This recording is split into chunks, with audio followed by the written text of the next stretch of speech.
saya yang pengen sekarang pertanyaannya adalah bagaimana kiat-kiat atau langkah-langkah apa yang perlu kita persiapkan untuk menjadi penulis, kata tidak usah penulis internasional, penulis untuk keluarga saja. Baik, saya ada cerita sedikit. Jadi beberapa bulan yang lalu saya ditelepon teman kuliah saya, Pak siapa namanya Pak Soleh ya. Oke. Jadi teman saya ini kontak saya, dia minta tolong gitu ya. Jadi dia itu punya ayahnya sudah purnawirawan TNI ya, dan kebetulan ayahnya ini agak pelupa, putranya cuma 2 dan dua-duanya sudah berkeluarga, sudah mandiri, dan orang tua itu hanya tinggal dengan ibunya, artinya hanya di rumah aja ya, tidak ada cucu, tidak ada anak gitu. Nah, saya diminta untuk membuatkan buku autobiografi ayahnya gitu. Dan terus saya bilang tujuannya apa gitu? Tujuannya katanya ya hadiah aja Mas gitu. Hadiah dari saya, dari kami anak kepada ayah untuk membikinkan autobiografi gitu. Jadi itu menjadi bagian dari rasa syukur saya gitu. Nah, akhirnya saya hanya bermodal ini Pak, MP4 player gitu ya Bapak Ibu ya. Jadi saya mewawancarai beliau, tapi wawancara itu saya kemas menjadi obrolan saja. Nah, dengan obrolan itu akhirnya saya transkrip menjadi tulisan ya. Setelah itu saya suntik, saya edit gitu. Nah, intinya apa? Intinya sebenarnya tadi kan kiatnya ya. Lisankan saja apa yang ingin kita tulis. Nah, yang lisan itu kita rekam aja, terus nanti kita transkrip rekaman dari yang kita omongkan itu aja Pak. Kalau tips praktis dari saya. Nah, yang lain-lain nanti bisa lah kalau pas khusus ya pembahasan tentang pelatihan tulis. Nah, di luar itu ada satu lagi Pak Soleh yang ingin saya tegaskan ke teman-teman guru di sini.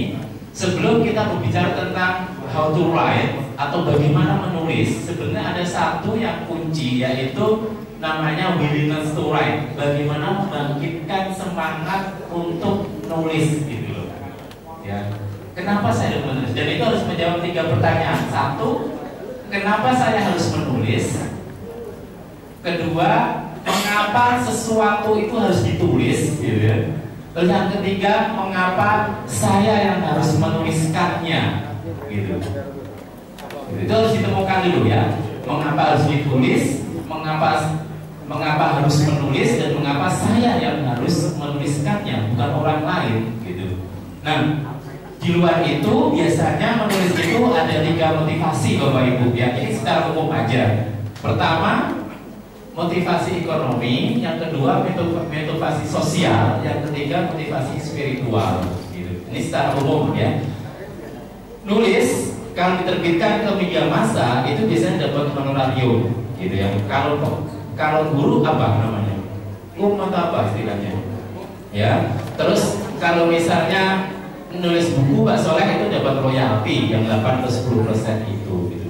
Nah, apakah tujuan menulis untuk mendapatkan duit itu salah? Tidak. Tapi kalau hanya semata-mata itu nanti cepat sekali akan layu. Misalnya Pak Soleh sudah nulis banyak gitu ya, tapi ternyata tidak dapat honor gitu ya. Atau ketika sudah diterbitkan, penerbitnya ternyata tidak tanggung jawab, tidak mau ngasih royalti misalnya. Akhirnya karena tujuan utama itu adalah untuk mendapatkan uang yang tidak dapat, maka akhirnya mundur, tidak lagi nulis. Yang kedua, nulis itu ingin terkenal sehingga kita efektif untuk menyampaikan gagasan kita gitu ya. Ini juga nggak ada masalah ya.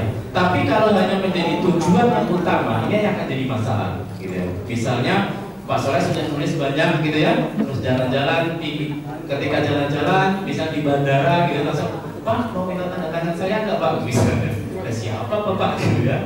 Oh, ternyata tulis banyak hal belum juga terkenal gitu.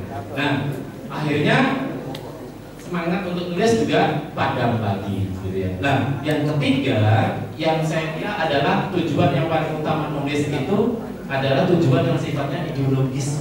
Ya, jadi ada motivasi ekonomis, ada motivasi sosiologis, dan ada motivasi ideologis. Nah, ideologis itu ilustrasinya seperti ini.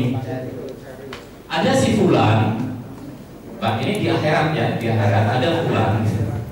Dia diminta untuk masuk surga sama malaikat Ridwan. Fulan, ayo kamu masuk surga, sambil membawakan buku catatan amalnya yang banyak. Nah, si fulan ini ogah-ogahan, Pak, masuk surga.